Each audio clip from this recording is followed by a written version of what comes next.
So our budget for the 2024-2025 reflects our commitment to delivering responsive and efficient service to everyone within the Shire of Serpentine-Jarrahdale. The budget has been carefully developed to enhance our services to everyone that lives within this Shire. Your voices have been heard, well and truly heard. We understand the importance of improving service delivery and investing in vital community infrastructure that enriches the lives of our residents. And one of the things that we've worked on is to have a Shire that cares and to listen to our community. So that's why this year we've allocated $83 million towards essential projects and capital works, focusing on areas such as local playgrounds, community facilities, roads and amenities. So throughout this morning you'll hear from the Executive Management Group at the Shire who will step you through the vital projects to give you a better understanding of what we as a Shire are delivering for you, our residents and ratepayers. I think it's really important that we say that it's a budget for you, who are residents and ratepayers. It's not the President's budget, it's not the Council's budget or the Shire budget, it's a budget for the community. So these projects and investments build upon the groundwork that we've laid and propel us towards a brighter future together. Our commitment to expanding playgrounds, sporting facilities and recreational spaces remains a high priority. From breaking ground at Kiernan Park to enhancing the Briggs Oval, and that's going to be a precinct at Briggs Oval.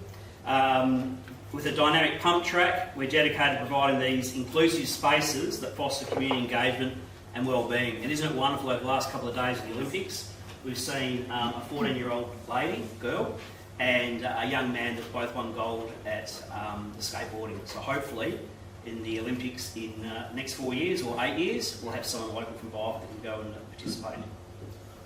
So in response to your invaluable feedback, we've made provisions in the budget to address waste management, and that has been a real issue for us at the Shire over the last 10 months or so. So we've brought in a bookable bulk waste collection service, which I think is one of the few within the local governments within Western Australia. And we've also increased the green waste birdside collections. Also recognising the importance that you place on our natural environment. And green spaces, so in relation to green spaces, we're intensifying our efforts to increase the beautification of the green spaces to ensure that there's a schedule in place so we can hear what you want and act on your wants in regards to green spaces. So despite the challenging economic landscape, we remain firm in our commitment to responsible financial management. Through prudent planning and rigorous cost-saving, we've achieved notable net reduction in operating expenditure, and the Director of Corporate Services, Mr Fraser Sullivan, will talk more about that in a moment. So operating budget is instrumental to further enhancing our local parks, playgrounds and community facilities, whilst ensuring essential services are upheld in the highest standard. So please rest assured the Council and the Shire Administration will continue to prioritise economic stewardship and value-driven service delivery, ensuring that every dollar spent benefits you, our community. Now you might look at me and think there's motherhood statements, but that's something that we've worked very, very hard upon in the last 10 months to make sure that we have a budget that is delivered in line with what the community expects. And certainly when we adopted the budget last Thursday, councillors have gone through every line of the budget to make sure it's responsible and prudent to people. So to that end, I'm immensely grateful for your ongoing support as we journey towards a brighter future for the Shire of Serpentine-Jarrahdale, fostering a welcoming community where everyone feels at home. So at the conclusion of today, and I've sort of mentioned this already, I'd like you to submit questions through the QR code that's on your table. Please ask any question. There is no question that is too hard for myself or the other councillors or the staff to answer. Please ask those questions. If we don't know the answer, we'll get back to you promptly, and it's also being recorded this morning. So please, those questions that you've been either emailing councillors about or that's been on your mind for the last few months, please today is your opportunity to ask those questions. Once again, thank you for joining us this morning. I'll now hand over to the Director of Development Services, Andrew Trosick, who will commence the budget presentation. Before I do to the Director, I will just go through formally what we're doing this morning, which I should have done at the start of my speech, but I was so excited to talk to you that I forgot to do that. So we've already done the welcome and introductions. Actually, I'll do that properly with other Shire councillors that are here. Got Courtney Mazzini, so North Ward. Next to her, on her right, is Reece Jarrett, councillor for South Ward. There was Shay Mack somewhere up down the back. So Shay is a councillor for North Ward. So they're the elected people, obviously, and then the doers, if I can use that term. We've got CEO Paul Martin. We've got the Director of Corporate Services, Fraser Sullivan. We've got the Director of Development Services, Andrew Trossick. We've got the Acting Director of Community Engagement, Kylie Pittman. And probably the person that works the hardest for me anyway is Leah, who's next to Kylie, who's the Executive Assistant to Paul and myself. And also Jess, who's a comms, I can't remember your surname, Jess. Is it Jess? Oh, sorry, Jess. Yeah, it is Jess from the comms team. Reza. So we always talk about roads. That's the roads man. So the Director of Infrastructure Services, Reza, and apologies Reza, I thought you all sit in the same table, but there you go. So Andrew will talk about where we are, where we're going. And on purpose, I didn't mention in my speech this morning, although I always say to Kyle whenever I talk, I should talk about this. We're the 8th fastest growing local government in Australia. On average, there's 2 families moving to Byford each day, and I think there was 440 something babies born within Byford last year. So you think about our growth is quite significant. So I think after hearing from Andrew, that'll become really crystallised. And we've also got Deputy Shire President Tricia Duggan. There's a seat here, Tricia, you want to sit at the front. Then we'll hand over to Fraser. Fraser is a money man. And Fraser, sometimes I say to community groups and volunteers, sometimes words aren't enough. The work that he has done over the last 10 months has been outstanding. I've known Fraser about 7 years, I think, and he came on the council, or as staff, I've been on council for about 6 or 7 months. The work that he has done in preparation of the budget, it's easy for us as councils, we just turn around and say, keep the rates low, keep the rates low, keep the rates low. But he's a man that has to put that vision that we want, literally onto paper. So Fraser, thank you. And please ask him the questions that because I know he can answer them. Okay, then we've got the Acting Director of Community Engagement, who's Kylie. Kylie is the comms manager at the Shire, so all those lovely young ladies that work at the front counter with customer service, they work for Kylie. Well, actually they work for you, but they report to Kylie. So again, any questions for Kylie, please ask. The one thing that we're really passionate about as this council is engaging with the community. Then we've got the CEO, Paul Martin, who will talk about corporate business plan KPIs, where to from here. And as I said before, that real key thing we're concerned about as councillors is waste transfer and what we're doing through that. So Paul will have some answers in regards to that. Then I'll close, and then probably the most important thing, we'll then have a question time. And I'm happy to answer any question. If I don't know the answer, I'm sure one of the staff will have the answer, or one of the other councillors. And I think it's really important you hear from us, not just from me, but the other councillors, and also the executive management group. The only thing I'll say before I hand over to Andrew is I thank you sincerely for coming. It's interestingly, and I said it to I think Mr. Healy down the back, 12 months ago, I would say, why are we doing a budget breakfast during the week? Why can't we do something like this out of hours so more people can come? It's a challenge for me when I talk about engaging with the community, how we do this to get the most people here. So we've recorded today so people can come back and listen to what we say. But as it was explained to me, if we do this after hours, it's going to cost us more money because of the staff and the overtime. So look, if you have ideas of how we can make this more engaging, please let us know. We are always on the journey of constant improvement and self-reflection. I sincerely mean that. The fact it's being recorded today is a good thing. The fact that people can ask questions online, I think, is a good thing. So we'll develop this over the next 12 months or so. And next year, I'm sure will be something different to what we're doing today. But please, if you have ideas, please let us know. And I think that's probably a good time to hand over to Andrew when we're talking about being fiscally responsible. We could do this, after hours during the week, where potentially more people could come, but then we're spending more ratepayers' money by staff doing overtime. So please enjoy this morning. I will now hand over to Andrew. Mr. President. Okay, Good morning, everyone, and it's wonderful to be here. And I just want to echo Mr. President's words. We're at an exciting time as a local government. I think in terms of what the Shire's doing, in terms of helping our nation overcome one of the biggest crises we've ever faced in terms of housing supply and housing affordability. I think the Shire is doing a lot that it can do to actually help in that challenge, and we certainly put a lot of effort into getting assistance from other levels of government, because we recognise our ratepayers can't be expected to do all the heavy lifting when we're actually doing a lot of important things, not only for our state but for our nation, in terms of being able to look after vulnerable communities and vulnerable families and vulnerable people who need access to well-planned, well-located housing. So a little bit about, I guess, our growth journey. Mr. President talked about just one of those facts in the top line there. So we have year on year about 600 homes being completed in the Shire every year. And so that's typically the people who are opening those doors are usually a young couple, or maybe a young couple with a young child, but particularly what you would class, people of members of the bearing age, where they're probably one or both in the workforce. They've got children in school. They've got a lot of demand on their discretionary and non-discretionary spending. So we see a really strong effort from our perspective as a local government to be seeking assistance from all levels of government. Again, because we have to ensure we're looking after our community. And it's not just new residents, it's our existing residents as well. We're a Shire of some 905 square kilometres, and our focus and our budget is not just simply looking at our growth areas.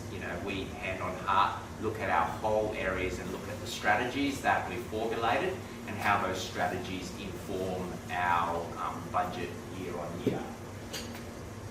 Economically, it's important that we have around 18,000 people who are members of our labour force. So that's people who get up every day to go access a job somewhere. But looking at our local jobs that are available. So of those 18,000, we can really only sustain around 6,000 local jobs. So that implies significantly a challenge about people being able to drive to good quality jobs in the nearby region. And as we know, costs of maintaining motor vehicles, another impact on household budgets. So we've worked so hard to get government to come to the table to commit to the Byford Rail extension, which this time next year we should see trains in their testing phase, getting ready for a launch date sometime between mid to late 2025. Big opportunity for affordable transport to access local economic opportunities located further afield. Yes, we're trying to build our local economic base, but just at this point, it's going to take time to really pump these numbers up. But we are sort of planning through our West Munijong industrial area, through our new commercial areas around Byford, through growth in Bundaberg, and that adage of, I guess, businesses following people, that's sort of something which we tend to sort of face here in our sort of economy in Western Australia, and I guess Australia more generally. So it will take time, but it's a big part of what we're trying to do. And just keeping in mind, about 15 years, it's an important period of time for the Shire, because every 15 years we double our population. So that's based on around an annual average growth rate of 5% year on year. So we see that doubling, and so the 2026 numbers of just over 40,000, sort of by 2040 we'll be heading close to 82,000. 2055 will be well and truly past the 100,000 mark. But just looking at where we are sort of today at 38,000 and where we're marching towards later this decade, it's some pretty significant numbers that we're having to accommodate. And again, that notion of getting all levels of government to help. And so breaking it down into real terms, what I just sort of like over the next 4 years to think about is we're adding the light green bars, which are about sort of 16 to 1700 people over the next 4 years, but the majority of that still sits within Byford. So we can see the dark green bars, basically of the 1700, about sort of 1400 are located in Byford. But then after 4 years, our development rate switches, and you can see the impact of Mundijong coming online. So Mundijong pumps up, so from around year 5 to year 10, we see well in excess of 2,000 people being added year on year. So we'll start in about 4 years' time to see not just 2 families a day, but 3 families a day moving into the Shire, and a greater amount of that growth happening in Mundijong. So we think about Mundijong at the moment, 1,300 dwellings. That's a pretty traumatic change for that community, and how we sort of get all levels of government to help us through that challenge. So, yeah, 2 families a day over the next 4 years. We'll see that ratchet up to around 3 families a day starting from year 5, and that should just continue to flow through over the coming decades and beyond. What's interesting about our growth rate, just to think about that notion of the bearing age. So people who have a lot of responsibility in our economy, they are the ones usually working, they have young families, and we can see our red bars, which is the Shire of SJ, versus the Greater Perth average. So Greater Perth, you know, we don't have as many younger people as a percentage across Greater Perth compared to what the Shire's having to base with. So our pyramid of demographics is a lot younger. So that for us is talking to the issue of vulnerabilities, and also we'll start to see the longer term people of our community moving into those vulnerable elderly age groups. So what are we doing to try to address that, and how are we getting levels of government to help us with that process? Importantly, we're not losing many people either. We don't have people actually trading out of the Shire to move away. We're an importer of people, which is a lovely thing to be able to say, but you can see the size of those arrows. We have a lot of people coming in from, I guess, surrounding local governments, typically children who have reached the point of adulthood, looking to start their family and start being a member of our wonderful community. Probably some of these outward-facing arrows talk a little bit maybe around people who have looked to enter into the sort of mature worker, early retiree, not being able to locate or find suitable housing locally, and we've been really focused on trying to build opportunities around good quality retirement living or good quality housing choice to be able to make the Shire a place where people can actually really legitimately enjoy their whole life from early age right through to the important later years, and be supported with good services and facilities, particularly healthcare with the health hub coming on board. Mr. President talked about, in terms of, we talk about fastest growth rate, but in absolute terms, Byford added the second largest amount of people out of any suburb in WA last year. So Byford number 2, but also SJ number 1 in terms of our natural increase. So across every other local government, we had more, I guess, babies, we would say, than any other local government. That's a pretty remarkable fact. Something we can be proud of, but what that drives in terms of the support we need, because that cohort will just keep building through the system and needing support. And so we do have a focus on what our whole Shire is in terms of Byford, Mundijong, Serpentine, Jarrahdale, Oakford, Hopelands, all of our wonderful rural economies, Keysbrook. We've got important opportunities, Albury, Hopeland, we take a view about needing to sort of nurture our whole landscape and ensure that our budget is appropriate in terms of supporting a lot of the wealth that comes out of our rural sector particularly, which we're really sort of important to continue to foster and nurture going forward. And so I guess that idea around partnerships is important. Yes, we've been able to secure the Tamworth Highway commitment from government. Yes, we've been able to secure the Byford Rail Extension commitment. Yes, the Byford Health Hub. Yes, our career fire station. But that's, we say, is only the start. There is significant other pressures that we need, particularly the Community Infrastructure Challenge and that local road network challenge that we're all too familiar with. And we're not afraid to be talking to government because we have very strong and very powerful story to tell, and it's reflected in the facts of the growth that we're facing.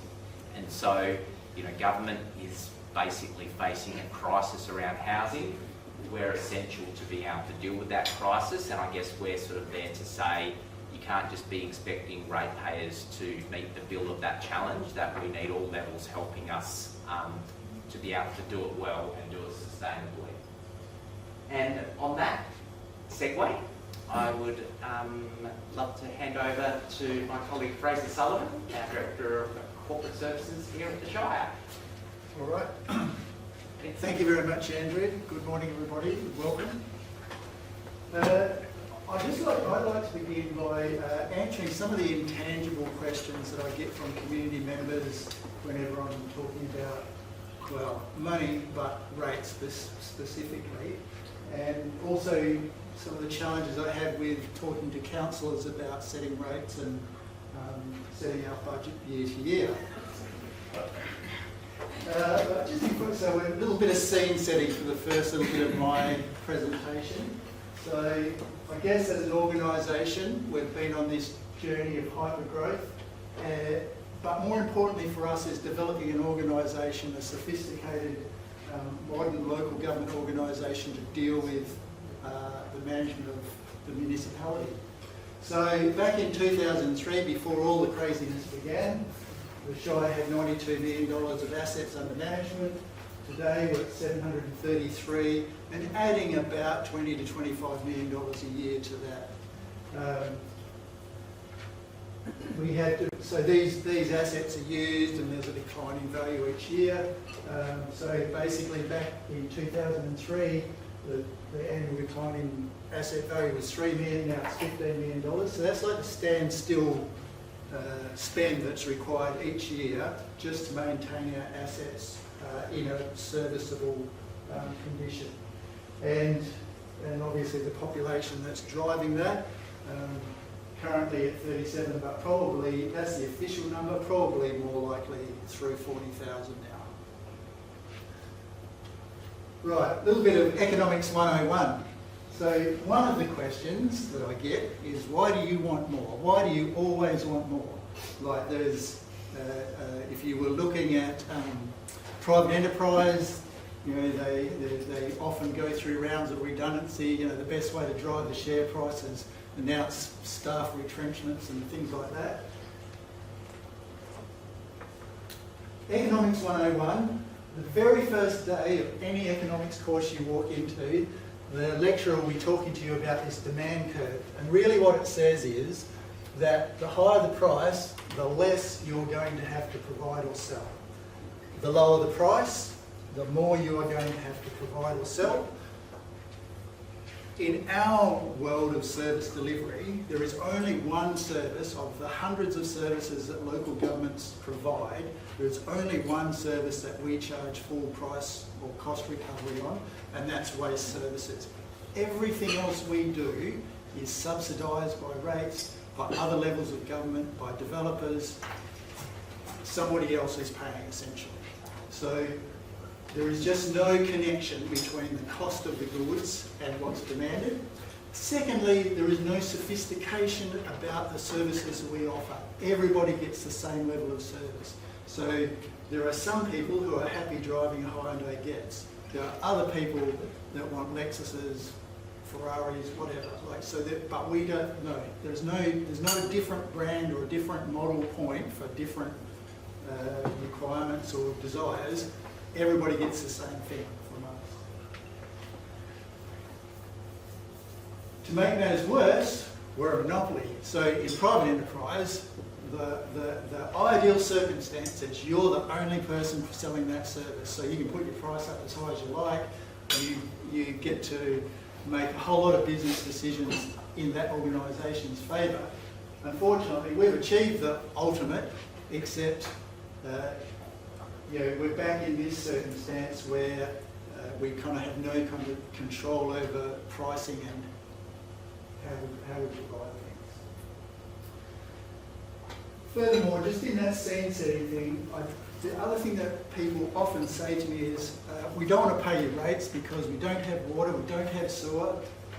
Unfortunately, these are things that we don't provide or don't have any control over. So I kind of had this little story about how the developers take this approach: if we build it, they will come. So in a development, not only is the house, there is, so if you're sitting in your lounge room imagining what's happening in a development, so there's a road out the front, there's a footpath out the front, there's a park down the road, there's an oval down the road. All of those things the developer builds and hands to us. But he builds some other things as well. So there's the water that comes in, there's the sewer that goes out. Those things go off to other state government agencies. But they don't come to us. We only get some of those structures that are built in any development.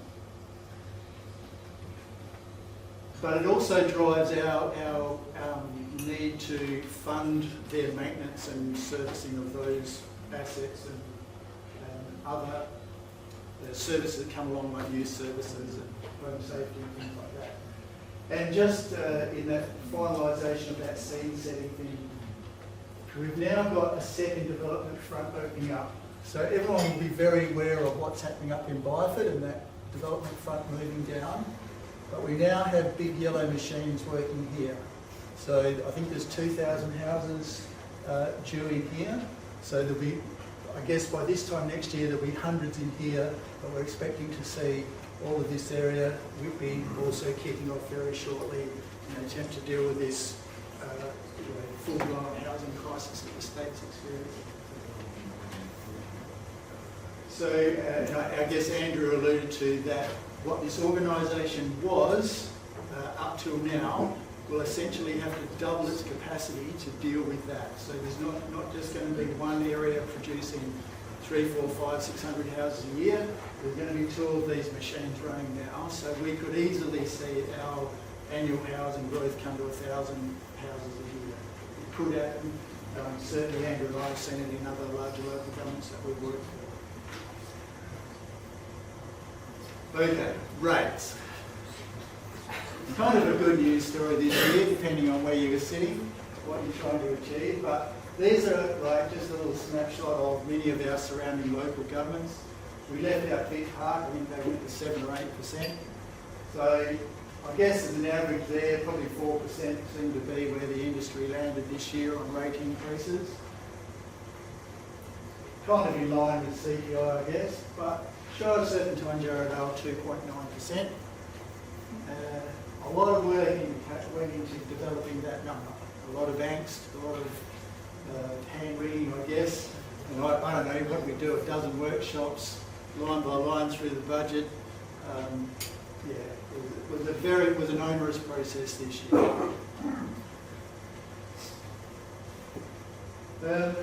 So every year I put this slide up because I think of all the things I talk about, all the slides or all the information that I have, I think this slide so perfectly articulates the conundrum or the difficulty for this Shire. And the 2 main columns that are so important here is we're looking at the City of Canning on the top line. They have 589 kilometres of roads with an $87 million rate base. City of Gosnells, 810 kilometres of road that they're maintaining. But I've been a few Clodrotridge, Gosnells, Monbijong, so we are working closely with Main Roads to see how we manage that. So we have been asking for a traffic engineer to resource that traffic management issues around those road closures. So over the next 3-4 years, there will be a lot of road closures that will affect our residents. So we are aware of that. We'll develop plans with main roads to manage that as best as we can. Good question. We back to Kylie, back to We're probably, the questions are anonymous, so if whoever submitted this is comfortable to give us some clarification, because it's a statement rather than a question. Insurance companies are now asking if there is a 100-metre clearance of bushland and trees from houses and infrastructure, which is affecting policy pricing. So that's linked to that first question. The person who asked, I know who they are, but are they happy to identify themselves? And maybe it can be either be Mr. Healy? Yeah. Did you want to speak to the director after this about that, or? Oh yeah, I just had the insurance that's come up recently where I had to renew my insurance policies, and I've contacted a number of insurance companies that deal with rural properties and the likes. And the first question that the insurance company asked me was, is there a 100-metre clearance of native bushland and major trees around your house? And they're obviously going to do their premiums on insurance policies on people who live in rural areas or in the bush, which they'll, like if you go to Jarrahdale, you'll be priced out of insurance. I was told by one insurance company, which was Elders, that they'd increase the policies in Jarrahdale by 60%. By 2030, they won't be insurable because of the fire risk. Yeah. Well, the same thing's happening with properties in the northwest and cyclone risk as well. Yeah. You know, I'm not insurance just saying industries that that- certain like Jarrahdale Shire has this problem. No. I was trying to go through all the, like Calamone, all the shires and that sort of On the thing, all hills, the yeah, states. that's right. What states?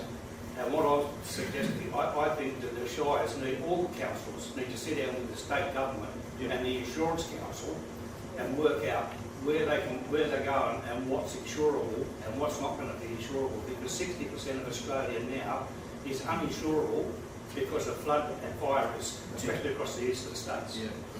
Happy to take that award. Okay.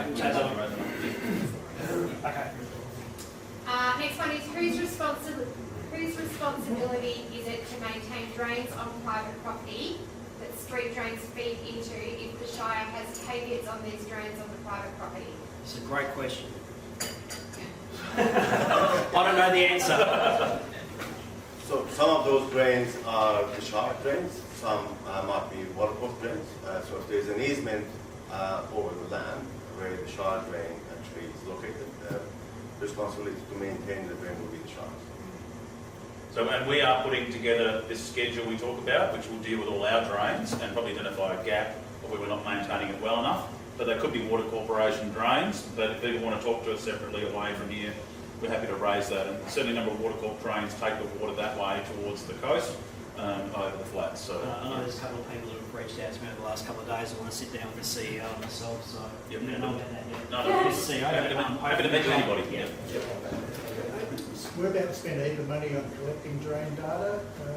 We've got some, it's not great, but this year we're spending quite a bit of money on collecting drain data, so I'll hear from you if you've got drains. to even find out where the drains that we're responsible for are. I know it's a strange thing to say, but we want to get absolutely accurate on which drains are ours, which are water corps, what the schedule should be, and how they're maintained. Yeah. Mr. Healy, do you have another question? Was that in relation to drains, or you had your hand up before? Oh, I was the one that asked the question about the drains. The situation is, and this is only one small part of the situation, out of Mardella in that new subdivision, there's drains down both sides of a road. There's drains coming in from the bridle paths, from the Shires, where the old training track used to be on Monkey Road. On Web Road, Yes. Web Reserve. There's the drains coming down there. They all feed in. We've got 4 drains going into one area. And the area where they go into goes through private property where the drain was put in, and the caveats were put on there when they did the subdivision. And those drains have got trees growing in them, vegetation and everything like that. And when we had those heavy waters, this has been going on for years, all the water backs back up on the roadside because the drains can't go out to the big main drain that takes it down to the Peel region. And that's only one area. This is happening right across the Shire on private property because the Shire doesn't maintain.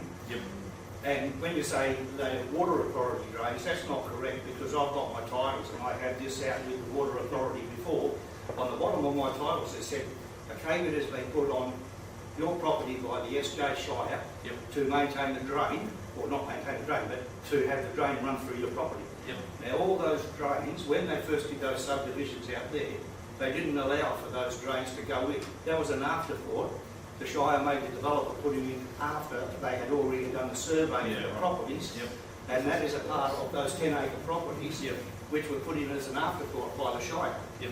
Now, So I would say that if they are drainage reserves with our thing, they're our responsibility. To be honest, we probably don't have them on a list of an asset register yet, which is why they're not being maintained, which is why it's important that we capture those data that Fraser's talking about and put them into a schedule. There are significant water corp drains in the Shire, like along the edge of Mundijong Road and things that are Mundijong Road drains, but those ones probably are the Shire responsibilities. To be honest, probably aren't being maintained at all because they're not actually on the list or being captured yet. So like we've done with playgrounds and parks and other things, we're capturing the data now and then we're developing schedules to maintain them. So we are keen, Fraser is keen to hear from you if you know of those drains. Talk to them, we can identify it on the GIS mapping system and then they can be put into a schedule to be maintained. How we fund that will be the challenge So, of actually the Paul, future rate when rises. this gets, the recording gets put on there and someone hears that, what's the best way for them to contact? They can submit a CRM and ask people to contact them, we'll make contact with you and we'll come and meet with you and talk about it and make sure it's being captured. What's the acronym mean? Sorry? What does the acronym mean? Content resource management, it's just an Thank you. internal, yeah. Well, customer requests, Oh, sorry. customer request management. Have we got the internet, can we show, maybe just at the end, if people want to know how to do it, we can show them online, how to actually get on and do a CRM on the website. That'd be a good idea if we. Yeah. Next one? Will there be a turning lane from Southwest Highway into Kiernan? Because it's dangerous when you're coming down Southwest turning in with people behind you at 110 kilometres an hour. Good question, Director. We raised that with Main Roads when we were developing the concept plans for Keenan Park sporting facility. Main Roads haven't agreed to that yet, but we will. It's one of those things as traffic grows, traffic volume grows, and if there is safety that support the intersection upgrade, that's something the Shire will deal with. Go back to Main Roads and ask for the turn lane. But so far, being 110 k's on, Main Roads haven't agreed with it. We imagine that once the Tonkin Highway is through to Southwest Highway, the requirement on Southwest Highway might even drop down at a lower level. So you might see that speed dropping down from 110 along there, but we'll keep working with Main Roads about that. Sorry, There's there's so many near misses. Yeah, and just. I've had a truck, I've got to turn right on Yep. Keenan Road, and I've had a truck go around that corner, Yeah, and they've built up speed going down that, the speed needs to reduce. you know, if that, but he nearly wiped off the arse end of me, and that Yeah. would have been moved on, but Yeah, at the same time, you know, you've got to turn around and say, okay, we need something Yeah. there so people can. yeah, turn safe. I'm happy to take that on board. When Paul and I meet with you, we meet with you once a month. We'll put that on the agenda just to talk to you about programs. Sorry if I can, just with that, I think it's a fallacy in terms of Southwest Highway and the Tonkin Highway going through, because that's one of the main ingresses and egresses for the Whitby community at the moment. So going into the Whitby community, we all use that road to get in there. So we're not going to use the Tonkin Highway whatsoever. So No, I'm sorry, I meant that the speed on, the prevalence Southwest Highway will have from where the Tonkin Highway starts up into Byford will reduce from Main Roads' point of view. So they'll probably be happy to reduce the speed along that down from 110 to 100 or 90. It'll still get very well used, as you say, to access all those subdivisions, but it won't be a 110 speed zone as it is now. And I'm aware that there is planned other roads or other egresses from the Whitby community, but there's still probably. Yeah, we've got the development recently as well about that connection from the Whitby community across to Southwest Highway, and Andrew's been advocating very strongly for that to be done. Hey, ladies and gents, there's one more online. We are 15 minutes over time, and Aaron's there looking at us saying, "No, you happy? You good?" Okay, so we'll take one more online, and then I'm happy to open up, and I'm happy to stay here as long as people want to stay here for, as long as Ray and Aaron are okay for us too, and then the staff can go with any day. With the new roundabout at Thomas and Nicholson, are there plans to upgrade Abernethy Road between Nicholson and Cargottage?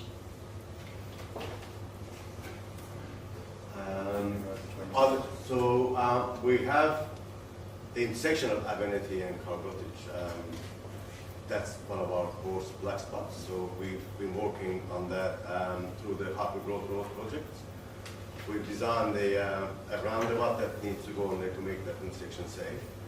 But in terms of upgrading Abernethy itself, in that section, there's no plans yet. Any from the floor, ladies and gents? Yes? Just a quick one. With the new train station going into Byford, is the council happy with the number of car parks that have been allocated to the train station? So 400 and... 400. I guess we'd say that it's probably a good start. It has the capacity to go up into the air higher, and like Mandurah, they might find they need to add more as it goes along. But you also you've got to balance this idea of having the town centre all car parking as well. So let's see how it goes. It's got the capacity to go up, and so that'll be a good thing. But we also don't mind just all car parks there as well. So it's a bit of a balance, really, I guess. So it's 400. 400, yeah. And it's a great question because I asked that question, and I think other councillors shared my concern when Metronet came and spoke to us, I think it was last year sometime. But it's bigger than just that. As Paul just said, we need to have the town centre vibrant. We want a children's play area there. We want areas to have markets. We want the Byford hub, potentially a TAFE that we're advocating for, other things. We don't want that bitumen wasteland, which is car parking bays. The other thing of that is it's come to council for parking around George Street, Pittman Way on the other side, around Dome. So that's all part of that plan as well. And as Paul just said, we can potentially go up, well, the state government can go up if they need it. But, maybe we can do other things to encourage people to walk to the train station or, ride a bike. There'll be bike shelters there and the like, so. Rob, there's big plans for the buses. Yes, and thank you. Yeah, buses and buses. will be huge Yeah. going in and out of there. That's right, big new bus turnaround depot, yes. And a kiss and drop, I think they call it now. You can come in, drop your kids, or drop your whoever your kids, you can drop them off and keep going. Any other questions? So are we looking at any community security or policing with that train station precinct? I mean, you're talking about you wanting people to walk to the stations and that, like you see, like Goswell and other areas have that community policing. Okay, on the record, I'm talking now as a Shire President, not for what I do outside. So I'm not going to talk about policing. Andrew can talk about that. Yeah, it might be easy. Yeah, so I guess CCTV throughout the station precinct, that's absolutely going to be put in place. Yep. Some surrounding local governments do have a community 24/7 mobile community safety presence. So they are essentially, eyes and ears. They don't have any other more or less powers than ourselves as citizens, so they can't actually undertake any law enforcement, but they are a service that some local governments have elected to do. We don't have that as a permanent service. We have some limited security checking that happens over the weekends, but nothing is identified in terms of our planning going forward to be looking to introduce that service. So we're looking to ensure that we'll try to create a safe precinct through the likes of having local amenities that bring legitimate people to the place, hopefully help create eyes on the street, and hopefully prevent the issue from occurring. I think we see what the end of train lines look at like now, like we've got Midland, we've got Mandurah, Armidale. I think you're probably imagining that it's not going to become a social issue. We certainly hope, and we're working with the state for that. One of the other things we're doing as well, as what Andrew mentioned, is the train will have the tap on, tap off, so you won't be able to just jump on the train like you can in other parts and get out through a non-gated system. So it'll be a gated train exit, so people will need to buy their tickets and get on there and then tap to get off or go through turnstiles and things. Hopefully that reduces the number of people just coming off the train and walking around and then walking back on. And the CCTV cameras and things, they'll be quite sophisticated to see who's moving around, and we're working pretty closely with the police about that. We're hoping there's no issues, but there may be, and we'll just have to deal with them as they arise. I guess we've got a good partnership with the police, and we're keen to keep that going. So we'll work with them and Metronet to make sure we can manage that as it goes along. Yeah, one of my concerns is that bringing the train line down is going to change the social fabric, I guess, of the community. Yeah. I think a lot of people feel that way. Yeah. We all agree it pros and needs to cons. happen, and you want it to be, but what? Who moves further out after that? Yeah. Thank you very much. Are there any other questions from the floor? I'm happy to hang around for a bit. I'm sure, Shay, you happy to hang around for a bit? Are you good, Trish? Trish has a meeting to go to Greece, so please come and say good day to the councillors. The staff are busier than us, they have to go back to work and Councillor Jindro. we've got the agenda coming out. So, hey, look, just in closing, I wrote down a couple of things. First thing I wanted to say, and I'm a little bit embarrassed for not mentioning at the start, is it's Homelessness Week this week. So we've got two great people here, actually we've got a lot of great people in the room, but two great people who are doing a lot of work in Homelessness Week Care, so Stuart and Coral. Every Friday evening from 6 o'clock near the library they do a service for homeless people. You know, I stood up and said that we're a shire that cares, we're a council that cares, so that's one thing we're trying to do is support what Carol and Stuart are doing. There are homeless people in this shire, which is actually gets me quite emotional, that there are people living tough in our shire up in the bushes and other places for cost of living and the like. So thank you for what you do, and it is Homelessness Week this week, so I think it'd be appropriate to acknowledge the work that you guys do. In just mentioning that, Rob, Yeah. the homeless people, that sort of thing, the people that go up there to the library and stuff like that, do they hand out food and stuff like that, or look after them? in that Stuart, do you want to respect? speak 30 seconds about what you do? Do people turn up there on Fridays to accept food and stuff?